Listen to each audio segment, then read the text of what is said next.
Eh bro, nice jersey bro. Jersey apa ni? Liverpool. Liverpool tahun Tahun I think duduk. 0506 ya. 0506 lah. Sorry. Dekat 1008 lah. I think This is the favorite version. I also forget. But this I is think the it's favorite version. 07 07 right? because 05 Champions League. Yang ni yang kalah punya. Ya. You lupa. Tapi ini memang ikonik untuk saya. Okay, why? Favorite player Fernando Torres. Oh, memang favorite season player. lah. Oh, yelah. This shirt right. Yeah, since that excited lah. So you minat Liverpool since Torres? Since Michael. Oh, but Torres. But Torres always my favorite lah.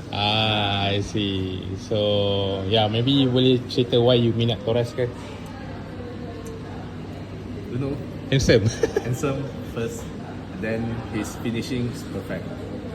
I like his body against like Inter Milan, Champions League. Inter Milan Yeah. Oh yeah.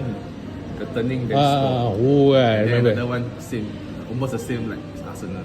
Tapi dia punya skill memang effortless kan. Yeah. Tapi dia memang clinical lah finish. Clinical finish cantik. Memang mantap. Then I bought this shirt because last time I come for when I was young. Oh, okay. After that I found this shirt and fit my size and Torres. Oh, excited gila. Oh.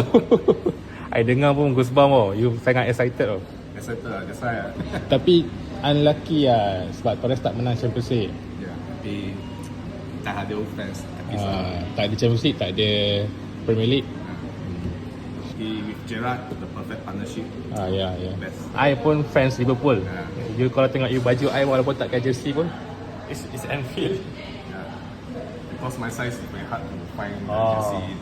So when I get this, I really very super excited. Okay. Thank you bro. Okay, Alright. thank you. You never walk alone. Never walk. Thanks.